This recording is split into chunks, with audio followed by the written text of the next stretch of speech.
Good morning. मैं मोहित कटारिया स्वागत करता हूं आपके अपने यूट्यूब चैनल न्यू फिजिक्स पर। प्यारे बच्चों, आपको बताइए, हम आपको लेसन नंबर 4 करा रहे थे जिसका नाम है संधारित्र तथा पैरावैद्युतांक। आज हम इसमें आपको जो टॉपिक पढ़ाने वाले हैं वो आवेशित संधारित्र की ऊर्जा, संधारित्र के प्लेटों के बीच ऊर्जा घनत्व, संधारित्र के उपयोग और न्यूमेरिकल से संबंधित महत्वपूर्ण सूत्र और महत्वपूर्ण न्यूमेरिकल, ये आज हम इस टॉपिक में पढ़ेंगे। और मैं मोहित कटारिया, प्रवक्ता भौतिक विज्ञान, रामकृष्ण मेहता इंटर कॉलेज, गंगोह, सहारनपुर से। तो आज का जो हमारा टॉपिक है वो है आवेशित संधारित्र की ऊर्जा। क्या होती है आवेशित संधारित्र की ऊर्जा? संधारित्र आपको बताया था, दो समांतर प्लेट होती है जिस पर एक पर प्लस चार्ज होता है और एक पर माइनस चार्ज होता है और उनके बीच की कोई डिस्टेंस डी होती है। यही क्या कहलाता है? हमारा संधारित्र कहलाता है। तो इसको, ये आवेशित संधारित्र है, यानी इसको हमने चार्ज किया हुआ है और इसकी हमें क्या निकालनी है? ऊर्जा निकालनी है। तो देखते हैं क्या परिभाषा है। किसी संधारित्र को जब आवेश दिया जाता है तो उसका विभव उसी अनुपात में बढ़ता है। जैसे कोई हमारे पास संधारित्र है जिसकी एक प्लेट प्लस है और एक माइनस है, और हम इस संधारित्र को क्या कर रहे हैं? आवेश क्यों दे रहे हैं, और जितना आवेश देंगे इसका विभव उतना ही बढ़ेगा। सपोज करो हमने 2 कूलम आवेश दिया तो इसका विभव भी कितना बढ़ेगा? 2 वोल्ट बढ़ेगा, यानी 2 कूलम आवेश देने पर 2 वोल्ट। 3 कूलम आवेश दिया तो 3 वोल्ट विभव बढ़ेगा। यानी क्या कहना चाह रहा है? कहना चाह रहा है कि किसी संधारित्र को जब आवेश दिया जाता है तो उसका विभव उसी अनुपात में बढ़ता है। अतः दोनों के बीच खींचा गया वक्र एक सरल रेखा प्राप्त होती है जिसके द्वारा घेरा गया क्षेत्रफल संधारित्र को आवेशित करने में किए गए कार्य के बराबर होता है। अब हमने क्या बताया कि यानी अगर हम 3 कूलम आवेश दे रहे हैं तो 3 वोल्ट विभव हो रहा है, 4 कूलम आवेश दे रहे हैं तो 4 वोल्ट, यानी जिस अनुपात में आवेश दे रहे हैं उसी अनुपात में विभव क्या है? बढ़ रहा है। तो अगर हम इनके बीच एक ग्राफ खींचें, ये हमने इधर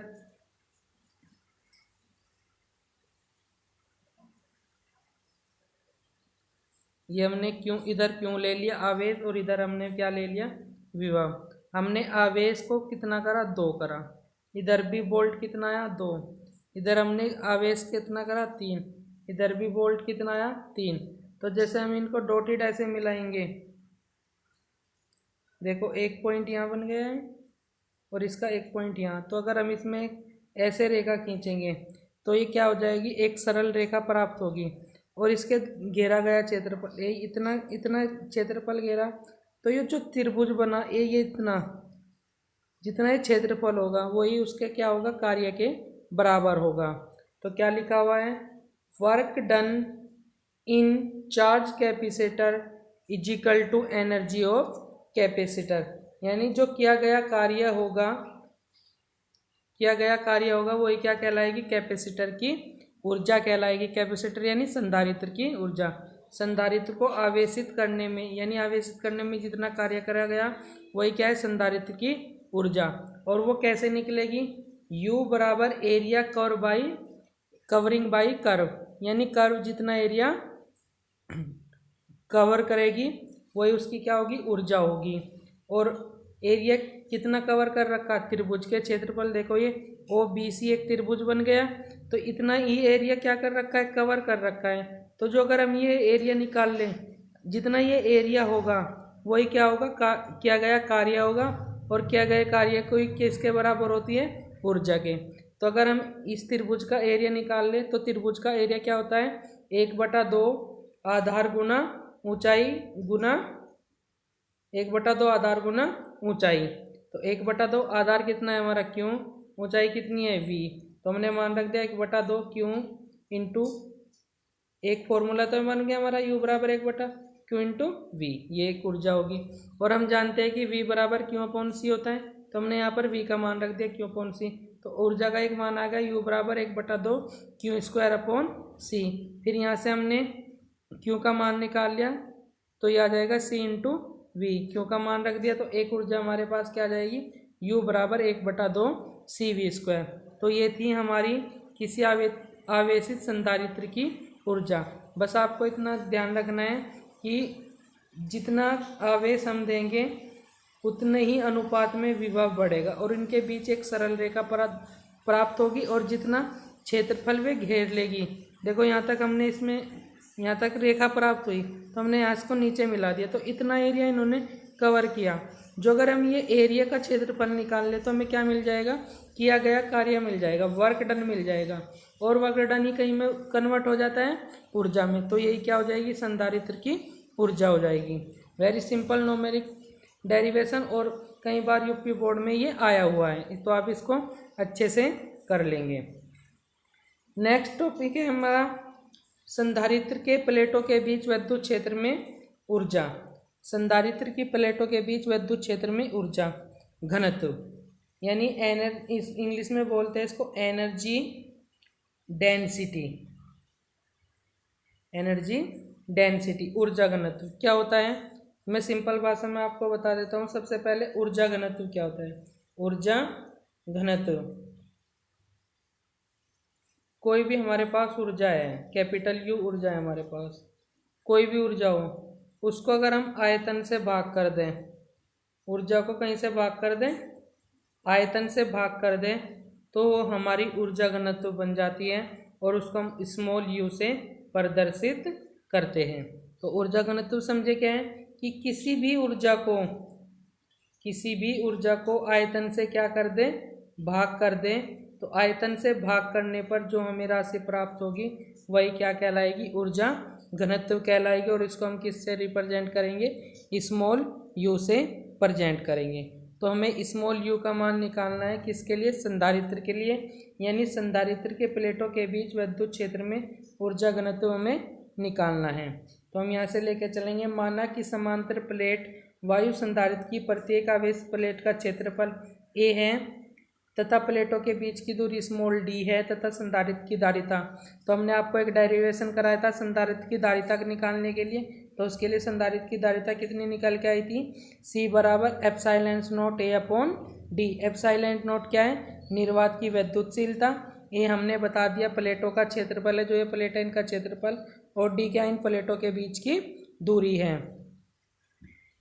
यदि प्लेटों के बीच विभवांतर कैपिटल V वोल्ट हो तो प्लेटों के बीच विद्युत क्षेत्र में संचित ऊर्जा, अगर हमें संधारिता पता चल गई C है और प्लेटों के बीच विभवांतर कितना है V है, जब C और V दे रखा हो तो ऊर्जा कितनी होती है, U बराबर 1/2 CV²। अभी हमने निकाली है ऊपर, ये रखी, ठीक है। तो यहाँ से ऊर्जा हो जाएगी 1/, तो यहाँ से हम C का मान उठाकर यहाँ पर रख देंगे। तो 1/2 ε0A/d × V²। यदि प्लेटों के बीच विद्युत क्षेत्र की तीव्रता कैपिटल E है तो E बराबर V/d, ये हमने फर्स्ट चैप्टर में आपको फॉर्मूला बताया था, E बराबर V/d होता है। यहाँ से V का मान निकाल लेंगे, कितना आ जाएगा, E × d। ये V का मान यहाँ पर रख देंगे इस वाली समीकरण में, तो यहाँ से हमारे पास आ जाएगी ऊर्जा U बराबर 1/2 ε0A/d। यहाँ पर V² का मान, V का मान रख देंगे E × d का स्क्वायर, इसका स्क्वायर खोलेंगे 1/2 ε0 E² d²A/d। एक d से एक d कैंसिल, इसको हमने लिख लिया U बराबर 1/2 ε0 E² A × d। यहाँ एक d बचेगा और A, इन दोनों को हमने क्या लिख लिया, इकट्ठा लिख लिया। अतः प्रत्येक आयतन की ऊर्जा अर्थात ऊर्जा घनत्व, A क्या है, क्षेत्रफल है, और D क्या है, दूरी। तो क्षेत्रफल में दूरी से गुना कर दे तो क्या बन जाता है, आयतन बन जाता है। तो हमने A/d से क्या कर दिया, भाग कर दिया इसको, ऊर्जा को। तो यहाँ पे हमारे पास क्या आ जाएगी, स्मॉल u आ जाएगी। ऊर्जा घनत्व स्मॉल u बराबर U/AD बराबर 1/2 ε0 E², और इसको हमने अलग लिख लिया, U बराबर 1/2 ε0 E², क्योंकि A × d क्या है, आयतन है। और जब आयतन ऊर्जा को हमने अभी बताया था, ऊर्जा को किससे भाग करेंगे, आयतन से, तो वो कहीं में कन्वर्ट हो जाएगी ऊर्जा घनत्व में। तो ये most and most important numerical है, मात्रक हो जाएगा जूल प्रति मीटर क्यूब, क्योंकि ऊर्जा का मात्रक जूल और आयतन से भाग कर रहे हैं, आयतन का मात्रक क्या होता है, मीटर की घात 3, तो मात्रक क्या बन जाएगा, जूल प्रति मीटर क्यूब। ये भी most and most important numerical हर साल एग्जाम में पूछा जाता है ऊर्जा घनत्व निकालने के लिए, तो इसको भी आप अच्छे से पढ़ेंगे। अब आते हैं संधारित्र के उपयोग। तो आवेशों का संचय करने में, यानी जब हम कोई हमारे पास संधारित्र है, जब हम इसको क्या देते हैं आवेश, तो इसमें आवेश क्या हो जाता है, एकत्रित हो जाता है, यानी आवेशों को संचय करने में संधारित्र का उपयोग किया जाता है। ऊर्जाओं को संचय करने में संधारित्र का उपयोग किया जाता है। ठीक है, ये थ्योरी आप लिख लेंगे, पढ़ लेंगे, बस आपको इतना ही ध्यान रखना है कि कहाँ कहाँ पर इसका उपयोग होता है।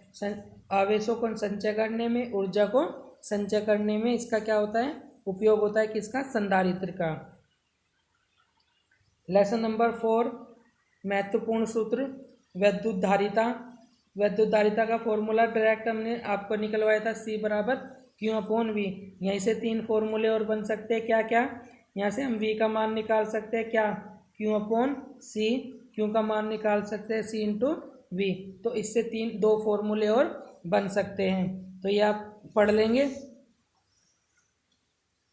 विलगित गोलीय चालक की धारिता, यानी कोई आवेशित गोलीय चालक है, उसकी धारिता हमने कितनी बताई थी, C बराबर 4πε0A, यानी वो किस पर डिपेंड कर रही थी, त्रिज्या पर। थर्ड है आवेशित चालक की स्थितिज ऊर्जा। 3 फॉर्मूले हमने आपको बताए थे ऊर्जा के। आवेशों के पुनर्वितरण में उभयनिष्ठ, यहाँ लिख लेंगे उभयनिष्ठ, ये छूट गया है, उभयनिष्ठ विभव, क्या लिख लेंगे, उभयनिष्ठ विभव। आवेशों के पुनर्वितरण में उभयनिष्ठ विभव, तो हमने फॉर्मूला बताया था V बराबर C1V1 plus C2V2 upon C1 plus C2। समांतर प्लेट संधारित्र की धारिता C बराबर K/ε0 अपॉन D। K क्या है, परावैद्युतांक नियतांक, और K का मान 1 हो जाए तो तब कितनी हो जाएगी धारिता, C बराबर ε0A अपॉन D। नेक्स्ट, समांतर प्लेट संधारित्र की धारिता जब प्लेटों के बीच आंशिक रूप से परावैद्युतांक पदार्थ भरा हो। जब हमने आपको डेरिवेशन कराया था कि कोई संधारित्र है, उसके बीच में कोई T मोटाई का क्या रखा है, परावैद्युतांक पदार्थ रखा है, तब उसकी धारिता कितनी निकल के आई थी, C बराबर ε0A upon D minus T plus T upon K। फिर हमने आपको संधारित्र को संयोजन बताया था, 2 क्रम बताए थे, श्रेणी क्रम और समांतर क्रम। श्रेणी क्रम में जुड़ता है 1/C बराबर upon C1 plus 1/C2 plus 1/C3। समांतर क्रम में C बराबर C1 plus C2 plus C3। ये आप फॉर्मूले याद रखेंगे। आवेशित संधारित्र की ऊर्जा अभी हमने निकलवाई, U बराबर 1/2 Q/C 1/2 CV²। ये फॉर्मूले दोनों आप याद रखेंगे। ऊर्जा घनत्व अभी हमने निकाला 1/2 ε0 कैपिटल E²। तो ये आपका आज का टॉपिक था, इसमें हमने आपको 3 टॉपिक कराए आज। आवेशित संधारित्र की ऊर्जा, दूसरा टॉपिक हमने कराया आपको आवेशित संधारित्र प्लेटों के बीच ऊर्जा घनत्व, और कुछ मोस्ट इम्पोर्टेंट न्यूमेरिकल और फॉर्मूले। तो इस पर न्यूमेरिकल हम कल करेंगे, ठीक है। एक न्यूमेरिकल करा देता हूँ मैं आज आपको इसमें।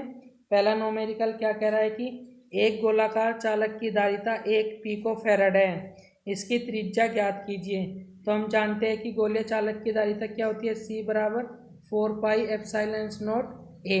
त्रिज्या भी बताया फॉर्मूला, हमें क्या निकालनी है, त्रिज्या। तो A को एक तरफ कर लेंगे, बाकी सब कहाँ पर आ जाएंगे, अपॉन में। तो C अपॉन 4πε0। तो हम इसको ऐसे भी तो लिख सकते हैं 1/4πε0 इंटू C, और 1/4πε का नोट का मान कितना होता है, 9 × 10⁻9। तो और C का मान कितना दे रखा है, 1 पिकोफैरड, और 1 पिकोफैरड होता है 10⁻12 फैरड के बराबर। तो यहाँ पर C का मान 1 × 10⁻12 और 1/4πε0 का मान 9 × 10⁻9। सोल्व करेंगे, 9 एकम 9, तो 12 में से 9 गए -3, तो त्रिज्या कितनी आ जाएगी, ए 9 गुणा 10⁻³ मीटर।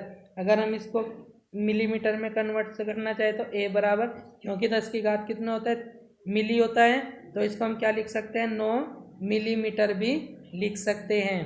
ठीक है, तो ये आज का नोमेरिकल था। तो इस पर नोमेरिकल और करके आपको देखना है, फिर इससे आगे के नोमेरिकल कराएंगे। मोस्ट इम्पोर्टेंट नोमेरिकल है इस चैप्टर से। तो आज की वीडियो में बस इतना ही। वीडियो अच्छी लगी है तो वीडियो को लाइक करना, शेयर करना, और अपने फ्रेंड में भी इसको ज़्यादा से ज़्यादा आप शेयर करेंगे, जिससे उनको आने वाली सभी वीडियो का नोटिफिकेशन बन जाए। और जब जिसने अभी तक चैनल को सब्सक्राइब नहीं किया है वो चैनल को ज़रूर सब्सक्राइब करके बेल आइकन को दबा दें, और जिससे आने वाली सभी वीडियो उनको आसानी से मिलती रहे।